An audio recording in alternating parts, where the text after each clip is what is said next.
What's going on, everyone? Welcome to Bros Talking Soccer podcast episode 106. My name is Dave Knittel. This is Christian behind me in the background. We are trying something different today.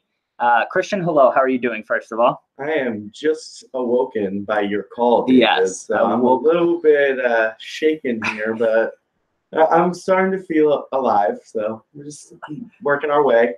All right, there you go.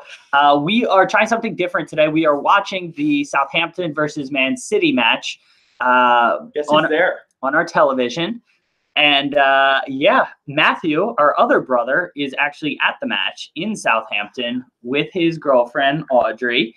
And so we figured, shout out Anthony, one of our listeners, my friend, suggested doing a podcast like this where we watch a match and just kind of talk. It's a little bit less structured than our normal podcasts. And we'll just kind of talk about what's going on in the match, but also talk about, what's happening in the soccer world. I'm still back east at my parents' house. I fly later today, and there's a different room that you may have seen before. Yeah, I think we have done one or two podcasts in here. The podcast where Dad was over there, we had Christian Sandler on. But it was at nighttime. This is the first time you're seeing it during the day, so you're getting a special look at everything here. We are live on YouTube, so if you're listening to this podcast, we also record this thing live on YouTube. So come join us as we record live. You can interact with us. If you are watching us live on YouTube, hey, let us know. Say hello. Let us know your thoughts on the match. So for context, it is about 13 minutes into the game. Silva just passed to Silva, who scored. And City is up 1-0. Bernardo to David. Oh, my God. That's your name. Oh, my God. That is my name. What? Yeah, it's crazy. How many Silvas on one field? So, so City is pretty much dominating. Southampton is being very physical. Christian, your thoughts upon waking up 2 minutes ago and watching none of this game so far? Well, I'm watching some of it, Dave. Okay. It's looking pretty dominant by City already. It's not really a surprise. Southampton have won 2 of their last 3 games, but they are not a super talented squad, so I expect City to run away with this game. Yeah, I know. So being that we're both Liverpool fans, I think we both harbored a little bit of hope that, City might trip up again, but I think deep down we both knew that wasn't going to happen in this game. Pep, has, I'm sure, breathed fire at these players for the last few days. Dragon. Yeah, he is a dragon. Little known fact, Pep Guardiola the Dragon. And I'm sure they're motivated. They're ready. They're ready. That's what they call him in Spain. They're ready to go. You got Danilo in, which I'm sure Matt is just thrilled about. He is not a huge fan of Danilo, but with all the injuries to City players and with fixture congestion, it looks like they're going with a mixture of some backups as well as starters, because you got Zinchenko. City is? Yeah. It looks like most of their starters are in. I mean, they got Company. So I said that because they had Company, Zinchenko, and their attack Danilo. looks like they have all of their starters. Yeah, they have most of their starters in. Fernandinho's back. He's still coming back from injury. Yeah, that's only one. That's a fair point. That's a fair point, Christian. Thank you. Sane, I guess, is somebody who could come in, but he hasn't been starting really. So yeah. I think this is their starters. It's their starters up top. I was more talking about because Company was in and Danilo and Zinchenko. Fernandinho's starting today because he's just coming back too, and he's playing us in a couple of days. Yeah. Us being Liverpool. Yeah. That is us. That is us. Yeah, the Liverpool match I would think would take priority over this one, but I don't know. Maybe he wants to give Fernandinho 60 minutes. He probably just wants to make sure they win today, because if they don't win this one, it's not good. Yeah, Liverpool at this point has, a 9-point lead? 10-point over City right now, but 9 points over Spurs, and if City win this, they'll only be 7 ahead. Only 7. Yeah, which is an amazing, being Liverpool fans, we're not used to this. Never really seen that before. Yeah, so, I'm really hopeful for the rest of the season. I know we watched the match down at Fido in Philly yesterday, so shout out that bar. I'm surprised we didn't see the lads or something there. Yeah, I know. They go there a lot. Yeah, I think they do. Yeah, lads, where were you at? They were probably over at Misconduct, to be honest. I know Kevin is is an Arsenal fan. Only one of them's here now, right? Yeah, the other one's down in Carolinas. I think so. Yeah, Martin. But shout out them. If you're not listening to the Lads podcast, check them out. They are a Premier League focused podcast, but they're also from Philly, and we've had them on before. They're some great guys. But we were down in the city. Christian took me to Fidel, which is a soccer bar in the city, and that was just awesome. I don't really venture out of my apartment very much on the West Coast, and so it was good to see other people, interact with other soccer fans, and just see. I mean, how many people were there? Probably over 100. Yeah, absolutely. Yeah, and just all different types of soccer fans. So most of them were Premier League fans, but they had some Celtic fans because the Celtic Rangers match was earlier in the day. They actually have they are a Celtic bar technically, because I think they're the only bar in Philly that pays to have the Celtic TV channel. Interesting. So most Celtic fans go there to watch the games every week. So Celtic does the same thing that who else does that? Like I think Juve has their own channel. So what, they can make sure that they can watch every Celtic game? Is that how it works? Is there? Yes. Interesting. I always wonder how that works with TV rights, because oftentimes television channels pay for the right to broadcast like league matches. So how does Celtic? I'm sure Celtic has an agreement with their TV rights deals that says we're still going to have this. But yeah, you think they probably carve out the U.S. Do they have anything for the Scottish league? So TV rights. I would imagine most leagues, I think, sell rights as a package. Okay.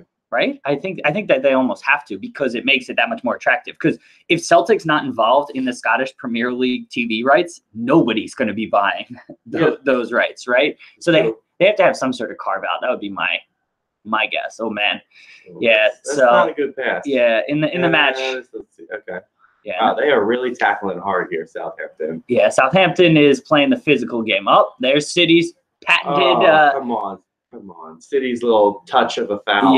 Yep. That's smart. I mean, Pep has them drilled that if the other team is breaking, to foul, and as much as he says he doesn't, instruct them to tactically foul, I think that at this point it's been happening so often that it's not just coincidence that all the players just know to tactically foul. I think it is instructed, but I mean, it's the right way. I mean, it's a smart thing to do. Now they are playing out of the back very dangerously. Oh my God. And just got out of it. Lovely. And they're off to the races. Wow. And they're about to score. Yeah. They're in a 4-on-2 right now. And Mars is going to shoot that. And he's going to, he missed. That was a hell of a play. So this is the 19th minute right now, and City were under immense pressure from Southampton in the back. They play 1, 2, 3, 4, 5 passes in the box. Fernandinho sprays it out wide. Beautiful ball to Mahrez, and then they're off to the races. I mean, that's just, some would say dangerous, but at this, oh my God. Look like old school Pep Barcelona there. They really don't play that much like Barcelona. I've been saying that recently, but sometimes they do. It looks incredible. Yeah, they look like Barcelona right there. Yeah. Just tiki-taking out of the back. Tiki-taking. It was a little different because they also were counterattacking. Barca really didn't ever do that. Yeah, that outlet pass from Fernandinho is, I think, probably different. Yeah, it's probably the natural evolution of tiki-taka, because death by 1,000 passes doesn't work anymore. Yeah, it doesn't work anymore. Sometimes you need that direct ball to really split things up, and I think that they did that really well. Yeah, I agree. All right. So this game is going about as what City would have expected. I'm sure our brother Matt is enjoying himself, having a lot of fun. So shout out him. I'm sure he's going to listen to this, right, Christian? I'm sure you're going to listen too. Absolutely. Yep. All right. So let's talk about some other things that were happening in the soccer world. The first thing, at least for our soccer world being American fans, Christian Pulisic, rumored to be headed to Chelsea, although I saw a different rumor this morning that now Arsenal is trying to hijack the deal. Bild has been reporting it, German outlet. I think they're a newspaper. We got Kristen here. She's our resident German expert. Yeah. My wife Kristen's here chiming in. So Bild's a pretty reputable newspaper in Germany. They were reporting done deal to Chelsea, but I saw some rumors today that now Arsenal's trying to hijack it. Christian, what do you think of Pulisic going to? Not Chelsea, please. Either of those. I don't care. Not Chelsea. Just not them. Not United. Those are the two teams I hope he never ever even touches. I want him to be successful in his career, and I know those two teams are big teams in the world stage, but I just can't deal with watching that with an American. And that goal is almost sensational by Aguero. But, yeah. Didn't happen. Yeah. Yeah, so, I mean, I think I'm the same way. It's funny, the same teams. I am a little bit more pragmatic, I guess, about things. At the end of the day, I want what's best for his career being an American player. You know, I want what's best for him because ultimately it's going to help the U.S., But yeah, that was earlier in the game. Yeah, so we just saw the Charlie Austin chance where he had a breakaway and just completely sort of fluffed his lines. And Danny that was Ings not playing right disappointing. No, Danny Ings is not in the game. That's surprising. He's been starting almost every game. Fixture congestion, I don't know exactly, but I would assume, you know, everybody can't start every game, especially during this time period in England. But getting back, because didn't they play the late game? They played West Ham after Boxing Day, right? West Ham sounds delicious. Okay, well, you come here for the puns. Hope you're enjoying it. Getting back to the Pulisic stuff, you know, I just want what's best for his career. I really just do not want him to go to Chelsea either, but you know, if it happens, I mean, their wingers are starting to get a little bit older in Pedro and Willian, and then Hazard may be moving on. I mean, who knows? He might have an opportunity there. I am concerned about his production. You know, he is, I think, a lot of times just a volume guy. He needs a lot of chances to score and get assists, and I worry. He's 19. He's 20. Okay. And I worry, yeah, but like if you look at Sancho, right, just comparing, you know, the two of them, just comparing the two of them at Dortmund, I mean, Sancho is producing at a much higher level. Granted, Sancho is one of the best youngsters in the world, so I don't want to say Pulisic needs to be at that level. But, I mean, moving to England, it's going to be a big money move. He's going to have a lot of pressure. And at those wages, at that transfer fee, he needs to be able to produce. And I just worry about that happening. I don't think he'll ever be a starter. He is a role player probably on a team like that. But you think? Yeah, honestly, I think right now, especially considering what you're saying right now, he doesn't really get that many assists and goals. But he does continue to run at people, and he does cause problems for defenders. So even though he's not getting that, he does lead to attacks, even if he's not directly involved in the goal production. Yeah, but at 50 million euros, which is the reported transfer fee, I mean, he needs to be able to produce, right? So you can't pay that for a role player. Yeah, but you can't pay that for a role player, right? I think he can be. If he's used in the right system, he will be. So who? So I don't think Hazard is going to stay at Chelsea past this season. And I think that's why they're bringing people in to replace him already, because I would be shocked to see him stay at Chelsea after this season, especially if they don't make the Champions League again. But you're bringing in Pulisic to replace Hazard? I just don't know. That's how it would be. Yeah, I just don't know if he can live up to that. That's my concern. Whereas, honestly, I know we're Liverpool fans, but I honestly think him coming into a Liverpool team where he's not going to have that same level of pressure, and he could be either a backup to, like, similar to Shaqiri in a lot of ways, where, not that they're the same player, but Shaqiri came in. He's a starter now. Yeah, but changed the system entirely so they could fit him in the starting. Yeah, but that wasn't why he was brought in, right? He was brought in as a depth, and then he was able to integrate, and he, you know, is proven to be a very useful player and deserving of a starting role. That's what I'm saying. Pulisic coming to Liverpool would be more along the lines of, all right, you already have your front three set, and arguably, you know, front four if you want to throw Shaqiri in there. And Pulisic could be a spot starter, and then still he's only 20. At that point, he'll still be 20 in the summertime. You know, he can integrate into the team, and City just scored it. Oh my God. What a save. City should have just scored. 25th minute. Incredible interchange at the top of the box. Started with Bernardo Silva, Fernandinho, passing it through to Sterling, across, and Aguero with a lovely touch. Point blank, 6 yards out, straight in the middle of the goal, and he didn't finish. Yeah. I don't know how. So before Christian woke up, the goalkeeper had another save similar to that. So he's having quite the match. Only 26 minutes in, I got to imagine he's got close to 5 saves, 2 of which have been point blank. And, you know, he's playing incredibly well. But getting back to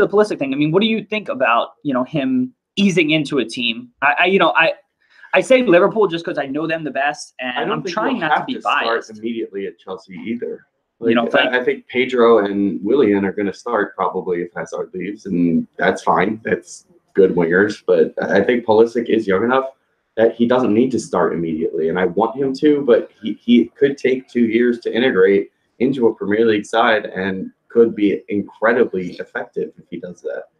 But I don't want him to. Again, I would love for him to be at Liverpool and be a role player and kind of just work his way into the team the way Shaqiri did.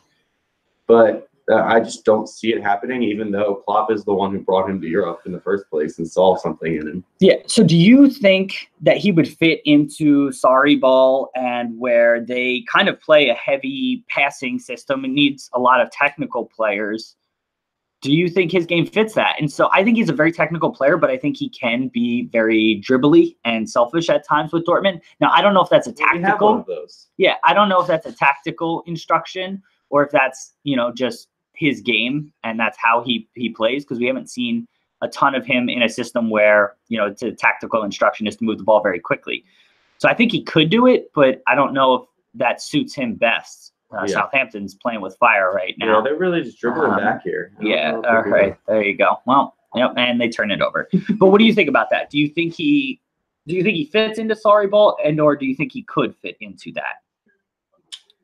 I think he could. If he has a year or two under his belt, goes through an entire preseason or two, starts integrating himself, probably coming off the bench most of the time, but in cups and every once in a while during festive fixtures, he does get starts. But right now, I don't think he's ready to start in that type of system. No.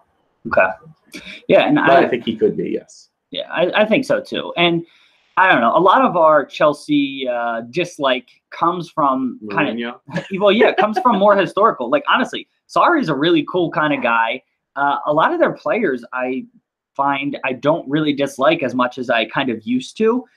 Outside of maybe, I don't even really dislike David Luiz. I just dislike his game. But a lot of their players, a lot of their players are kind of like, it's tough to dislike them. So, I think I would be, as much as it pains me to say, I'd be okay with him going to Chelsea. I hope it doesn't happen, but it's looking more and more likely. Okay. I don't know. Christian, anything you wanted to add either on that or other topics? Oh, YouTubers are getting a nice view of our family dog Baxter here, 12-year-old golden doodle. Hi, Baxter. There you go. Christian, anything else on this? Kristen, anything you would like to add on this topic? No. No? You good? Okay. Christian, do you have anything else? Covered it. Yeah, we covered it. Thank you. Anything you want to talk about before I have another topic in mind, but anything from the game that City is. City is playing. Oh my gosh. And Anderson just dribbled by somebody who was closing him down when he was 2 yards outside. 29. We're doing a podcast, mother. Yep, no, there's my mom joining the podcast as well. Our mom, I should say, joining the podcast as well. She's rocking the Bros Talking Soccer t-shirt. Ma, you want to model for the people? Sure. There you go. There she is. There's Mama Middle. That's happening. All right, so that's what's happening over here. What were we talking about? What did you say? Oh, Ederson. No, so 29th minute, Ederson in the middle of his own goal, 3 yards out, maybe? Getting closed down, doing a chop. One of these times, it's just going to be so stupid to concede a goal Matt that texted us, about Ederson, so. Yeah, and that's proper when he's response. Going to chime in on that comment. Yeah, so, I don't know, just one of these times, it's just going to be so stupid to concede a goal that way. Yeah. I get that they, live by the sword, die by the sword type of mentality, but it's stupid sometimes. It's like you got to know when to hold them, when to fold them. Oh, wow. All right. I want to talk about the other Manchester team, United. It came out that Allegri, the Juve manager, is kind of like, I guess his representatives, or it's being reported that his representatives have expressed an interest in him joining Manchester United. Christian, thoughts on Allegri to United? If that were to happen? It would be stupid on his part, in my opinion, to leave Juve. I know he's pretty much done everything he can at that club already, other than Champions League, I guess. Which but they might do this year. Yeah. Referee playing great defense yeah, there. that was just lovely. What a touch. Perfectly right into the path of a Southampton player. I love it. So I think that Allegri is a very, very good manager. I don't know if he is in that top tier of managers. I know he is very good, but Man U, I just think that's a really dangerous game to play going there right now, especially when you're at a team like Juve. He's done everything there, and he's going to be expected to deliver the world at Manchester United, and he's going to be in the English media, where you're going to criticize everything he does wrong and watch everything he does, which I'm sure is happening. Yeah, Italy, I was going to say. really see it. It's because we don't speak Italian. What? I mean, I guess. I don't know. But are you up on your Italian media? Maybe. Okay. I don't think that's the way. I just think because the world coverage of the Premier League is so harsh, or I guess just so broad. Visible. I don't know. He's going to be under the microscope on a world stage, which he might not be used to. I don't know. I don't necessarily agree with that, because Juve is one of the biggest clubs in the world. They have fans all over the world, and he's at the biggest club in Italy with a ton of media scrutiny. I don't think that that'll be an issue for him. I think in the Juve documentary on Netflix, he said that he really struggled with coming back to Juve last year because there's so much pressure. He's been there 4 or 5 years at this point. He's won almost everything. And, we've seen it with Pep Guardiola, and a lot of managers just get burnt out because they have to put so much into their clubs, and the preparation, the planning, the tactics, the managing players and all of that. You get burnt out when you just stay at a certain club. Sometimes you need that refresh by going to a new club. And so I can totally see it happening. And I don't know if it's necessarily a bad thing for him. Oh, Southampton on a corner just had an Ederson save. Wow. 33rd minute. Wow. Southampton almost leveled things. Fantastic save from Ederson there. Would have been nice to see that goal happen. Is that the goal Matt's behind? Do we know? Matt is sitting near the away fans, and I can't figure out where the away fans are. I think probably bottom left here then, because you try and hide it. Exactly. I think that they're Southampton is currently attacking the end that Matt is sitting behind. That's what we're going to go with. So we'll see. Hopefully we see him. Bernardo Silva is bleeding from the eye. Face. One of Matt's goals in life is to head a ball, similar to what Charlie Austin just did and almost scored with, to head a ball that misses the net. So we're going to be looking for him to get that opportunity, and we're going to be on the lookout for it. He's on the opposite side of where that ball was going, I think. Yes, but also, so City will be attacking the goal. So Mahrez's miss in the first half would have been coming almost directly at where Matt's sitting, from my understanding. Correct. So, when City's attacking in the second half, we're going to be on the lookout for Matt potentially heading a ball. Getting back to Allegri and what I was saying, I think it's such a low-risk move for him because he's done so much at Juve. He'd be coming into a situation where he's not going to have a ton of pressure, and I'm sure he's going to be given a ton of money. He already knows how to handle Pogba. I was going to say that. So. Yeah, was he there with Pogba? Yes. Exactly. So I don't know. I really think it's a really good fit all around. I don't know. I think it makes sense. Being a Liverpool fan, I don't want United to do well. I hope to God they have another Moyes appointment or something like that, but I don't see it happening. And I think Allegri would be a really good fit for them. Okay. Yeah, it's a possibility. I kind of hope they don't get him because he is a good manager. And I think he's different, and he would bring an attractive style that could be successful at United. But I don't think it's smart for him to leave Juve yet until he wins the Champions League, unless it's like another 5 years from now. That maybe, but he's only been there for 4 years now, something like that. I think 4 or 5 years. Okay. Yeah. So it's not that much time, and I think he still has some stuff to give to Juve. All right. Yeah. I don't know. I don't think he'll stay there. So I don't know. We'll see what happens on that front. We kind of glossed over this earlier, but Christian, Liverpool won 5-1 yesterday. What? Yeah. Let's talk about that a little bit. I mean, yeah. So we were down at the bar, Fidel, watching with one of Christian's friends who's an Arsenal fan.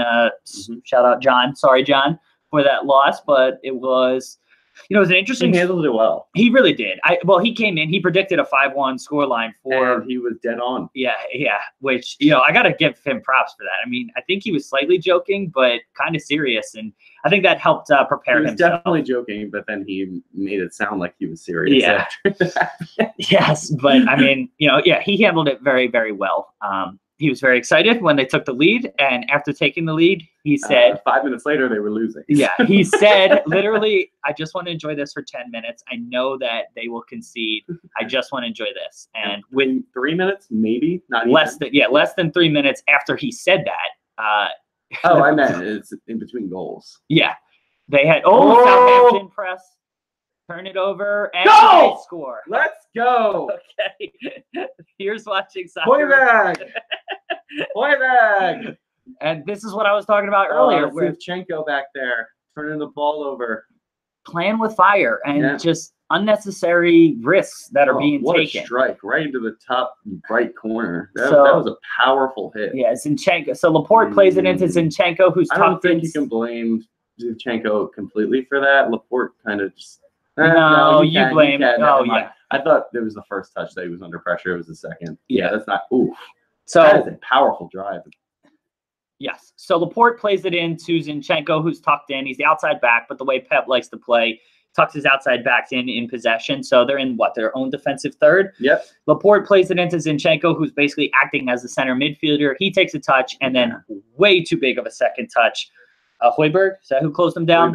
Closes him down, takes it away from him, drives at the defense. I thought it took one touch too many and lost his angle, but I was wrong and was able to get a shot off just before Company and Laporte closed him down. 1-1.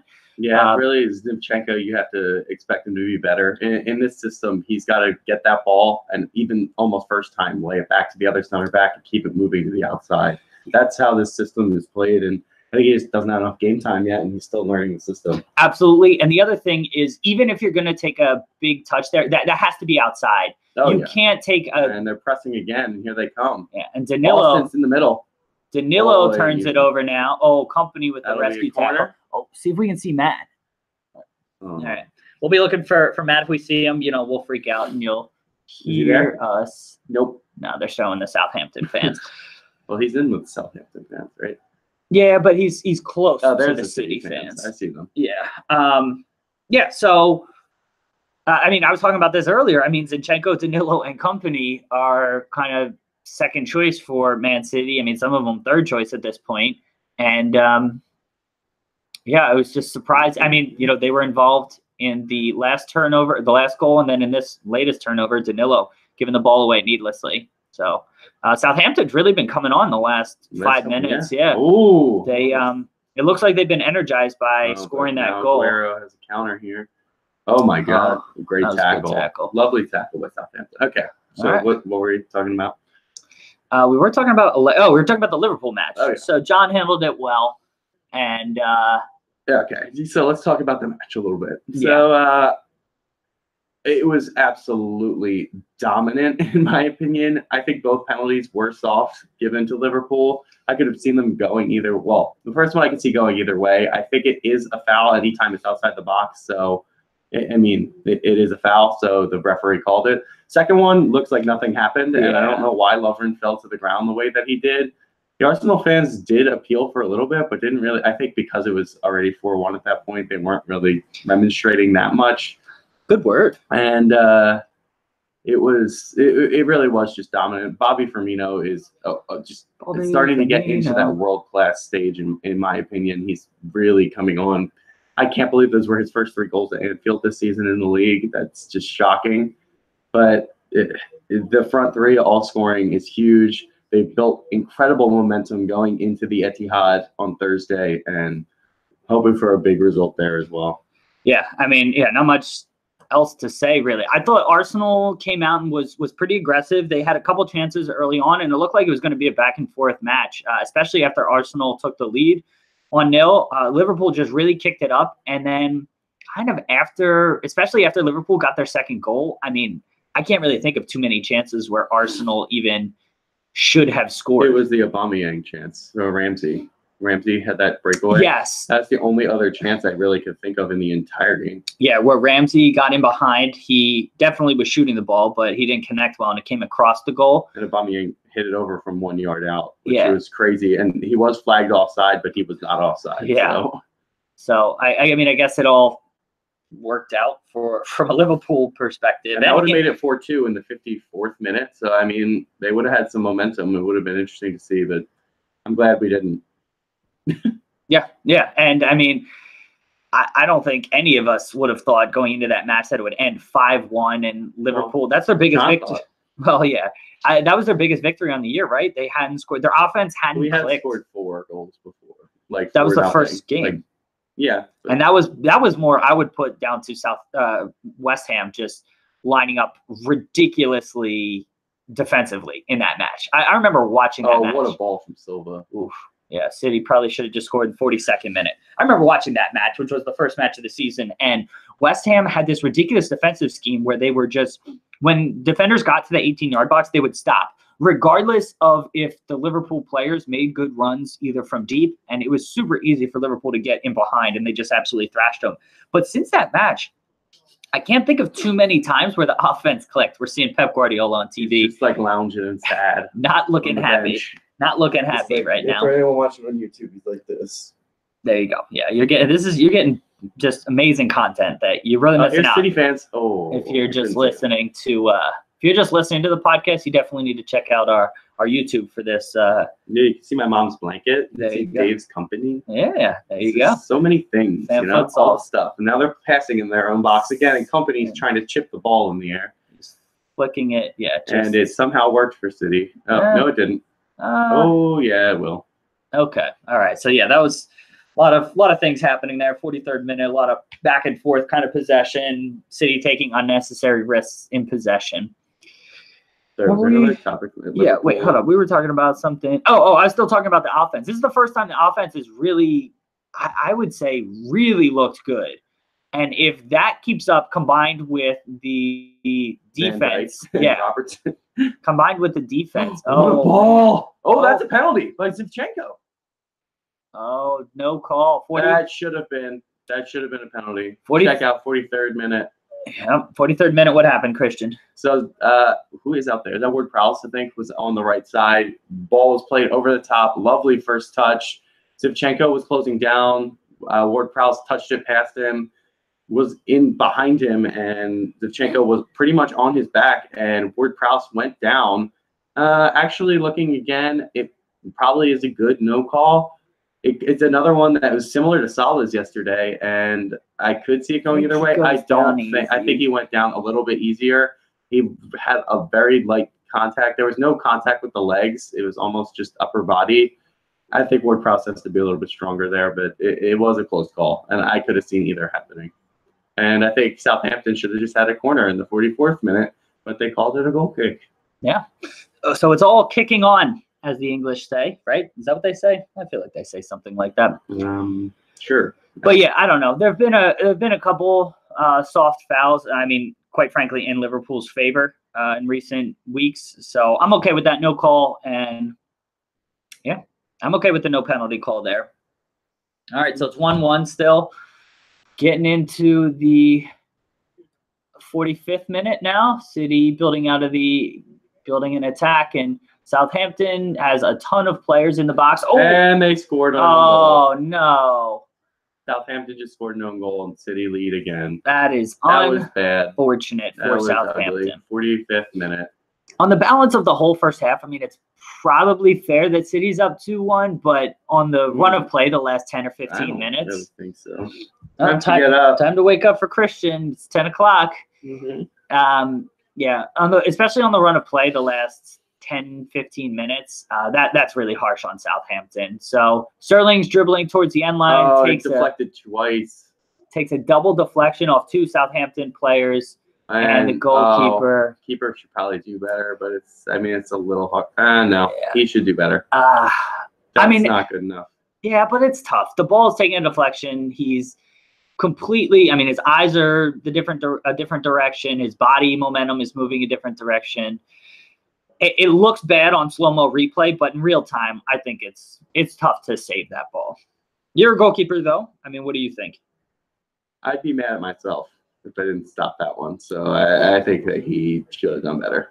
Even with the deflection. So, I mean, again, you've had, I'm sure that happened. I know it happens all the time, but you have to be, I mean, that's the life of a goalkeeper. You have to be ready for all those types of different things. And yeah, he was kind of positioning himself to shift across his goal, but they train for that every single day of their life. So I think he will be critical of himself, and people will be critical of him for not stopping that one. So he was, for those who maybe didn't see, so he was kind of standing, I don't know, like you would in mountain pose for any yoga fans.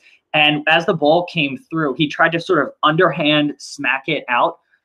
From a technique perspective, Christian, is that what he should have done, or should he have done something differently? Should he have had his hands positioned, I don't know, maybe up, more like a face guarding in I don't think basketball? it really matters where his hands were there, because it was all reactions. He can move his arm quick enough to get to that ball. I think he just wasn't on his toes enough to just bounce back the other way to keep it out in time.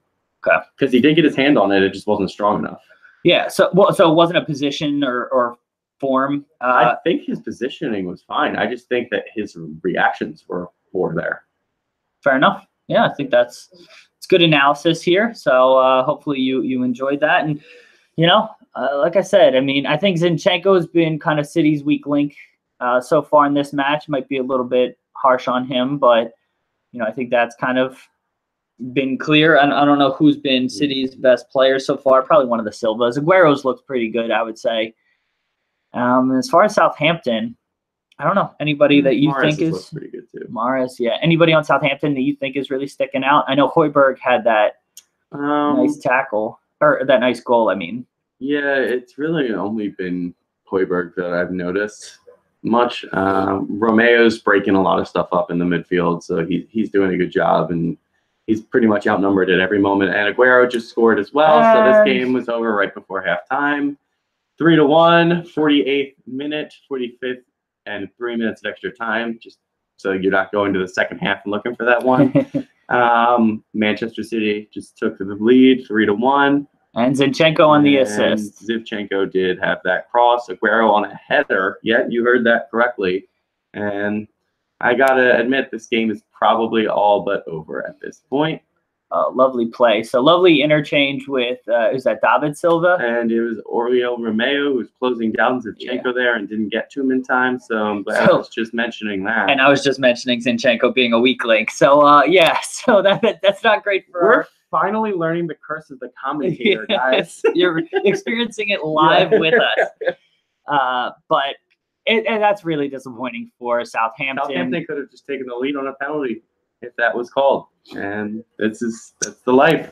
It was not. I think that kind of was a turning point there. I think that may have been a wake-up call for City and may have broken the hearts of Southampton a little bit.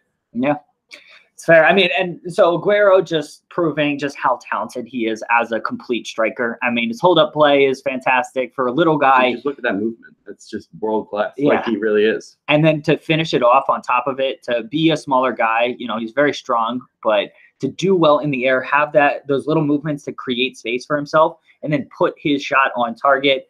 Again, McCarthy there, anything he could have done. So the Southampton goalkeeper. Headers from 6 yards out are the most difficult save, in my opinion, to make.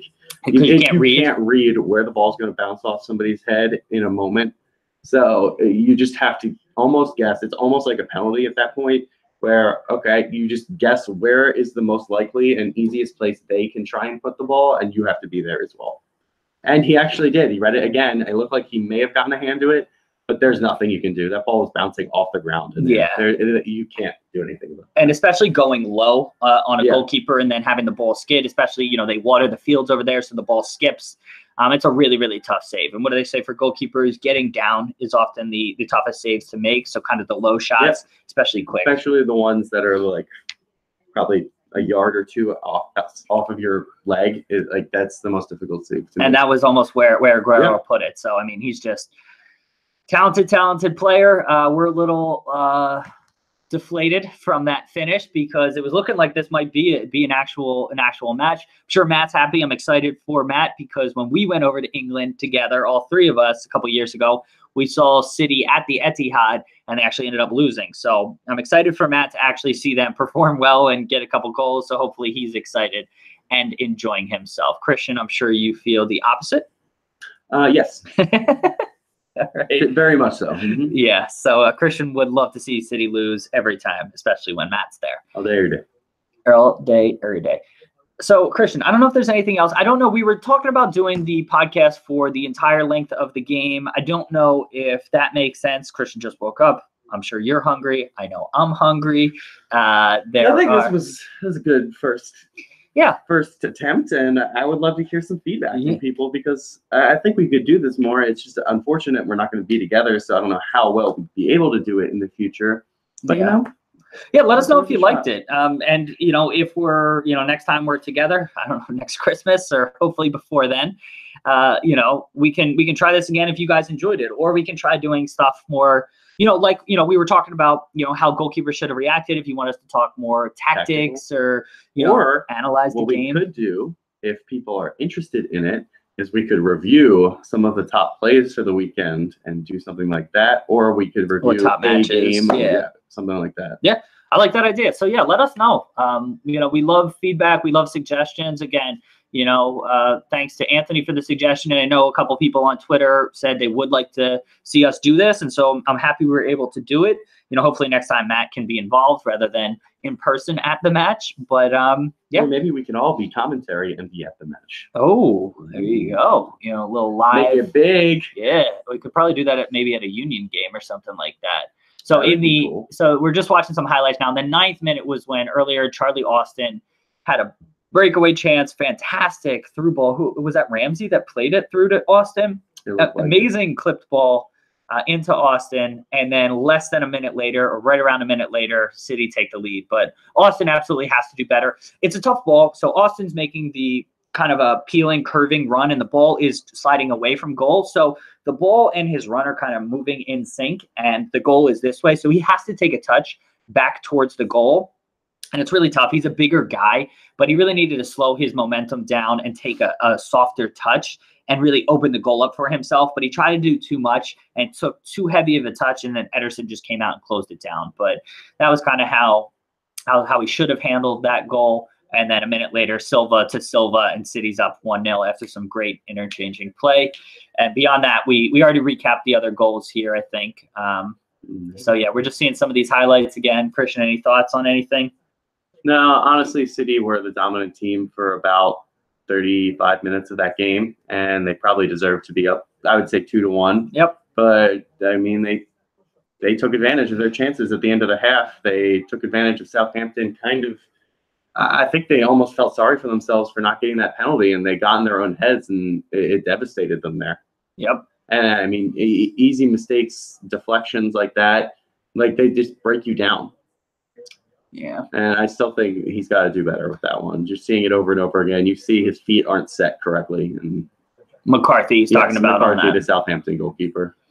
Yeah. That one, there's nothing he can do. Yeah, and then the second goal, the third goal, I should say, with Aguero scoring, pretty much we recapped it. Seeing it again, I mean, everything we talked about before is pretty spot on. The header was in a really difficult position for the goalkeeper to get down and save, even getting a touch to it. You see people like De Gea, Alisson make those types of saves, but that's because they are the best in the world, and it's way too harsh on a goalkeeper to expect that from everyone. Yep, fair enough. So, I don't know. Come on, Liverpool. So Liverpool plays City on Thursday. Correct. Right. And so we'll definitely be watching that match. And then we'll probably be back with another podcast soon. We're going to be interviewing Stell from Shoot the Defense podcast over the next couple days. And that'll be out next Thursday. And then we'll have another podcast for next weekend, and we'll be back to our normal routine. But yeah, we'd love to hear from you guys. Let us know if you liked this podcast, you didn't like it, suggestions and all of that. We would greatly appreciate it. Yeah, please leave us a review if you liked what you heard here, wherever you listen to us. It's super easy to do. Like, just click over to, on iTunes. It's really simple. You just go to our podcast and scroll down a little bit, and then you can leave a 5-star review. If you write a review, that's even better, and we would, immensely appreciate that. Christian, you want to tell people about our Slack channel? Yeah, so we have a Slack channel. If you want to get on it, please email us at bros.talking.soccer@gmail.com and let us know. So the Slack channel is just like a little bit of a universe of soccer with all these different, I guess they're called channels, yeah, but sub-channels. Yeah, sub-channels, and there's ones for each of the top 5 European leagues. There's one for the Mexican League. There's one for the American League, MLS. There's one for international soccer. There's one for U.S. soccer in general for the national team. There's one for transfer rumors. There's all different types of soccer-related stuff, including like gaming and EA and all that FIFA stuff. and all that stuff. Yeah. So definitely check it out. There's one for our podcast. Feedback, comments. Yeah. So that's enough. You can go in and join and look at all the stuff that we offer and interact with us and everyone else that's in there, because it's just an open conversation. Yeah, it's a lot of fun. So hopefully, you join us there as well. And if you want to get in contact with us, our Twitter's @BTSoccerPod, or if you just want to follow us, I mean, that'd be amazing. We're coming up on 1,000 followers, so really excited about that. Hopefully within the next week or two, I don't think we'll get it by I don't think we'll get it over the next 2 days, but hopefully early 2019 we'll cross over that 1,000 follower threshold. So I'm pretty excited about that. Our email, as Christian already mentioned, is bros.talking.soccer@gmail.com. Check out our website, brostalkingsoccerpodcast.com. Christian, what can people do there? They can check out information about us. They can check out older podcasts, current podcasts, and they can go to our store link. And if you click the store link at the top, it takes you to Amazon. If you are buying anything on Amazon, anything at all, please use that. We get a portion of the proceeds that you use to buy any good. It's no additional cost to you. It just would really help us out in producing this show. Yep, absolutely. So that would just really help us out, and that would be amazing. We're just seeing the Burnley-West Ham highlights. Burnley's up 2-0 at halftime, which is definitely a surprising score, even if Burnley is at Turf Moor. Oh, that's a great ball. Oh, lovely. Ooh. Lovely 2 goals from Burnley there. So 2 almost identical crossing goals. So based on those highlights, a deserved lead, but we haven't seen anything else about the match. So so there was that. But yeah, thank you so much for being here. Oh, quick couple plugs for our partners. First off, check out stadiumscene.tv. Yeah, stadiumscene.tv. If you're going to any stadium in the U.S. or Canada, please go to that website. They give you all this information, such as what to do in the stadium, what events are in the area, what bars to go to, what restaurants to go to. It's really, really helpful tool, and you should definitely go check that out. Absolutely, and they also partner with content creators like us at Bros Talking Soccer. They have a ton of other content creators across a variety of sports, blog posts, YouTube videos, podcasts, and more. Go check all that out on stadiumscene.tv. Also, check out our other partner, FNX.network.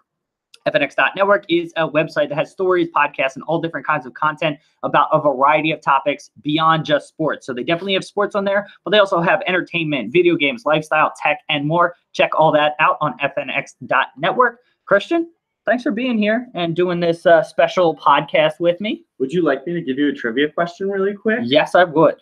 Do you know how many touches Aubameyang had yesterday? Oh, okay. I like that. I'm going to say 14 because that's his number. Oh, wow. That was a good guess. It's very close, Dave. It is 12. Oh. And 5 of them were on taps. Wow. 6 of them. 6 of them were on taps. Oh, yeah? Because to start the game. 6 of them were on taps. He had 6 other touches. Quick maths. Quick maths. 14 was your number. Yes. 12 was the actual. There you go. Wow. That is quite the statistic for a player of his quality. To keep him off the score sheet is one thing, but to limit his involvement in the game. 13. I was wrong. 13 touches. I was wrong. All right. So I was even closer. 13. You were closer. You were one off. And then how many did he have other than taps then? 7. That's how math works. All right, everybody. Thank you so much for being here, Christian. Well, he should have that was ruled offside as well. So, 14 kind of. That was what I was thinking of. Yeah, that was the other one. Exactly what I was thinking of. Yeah. Yeah. Good. All right, Christian, thanks for being here. Thank you, David. Podcast listeners and YouTube viewers, thank you so much for being here. We will talk to you soon. Say, everybody. Bye-bye.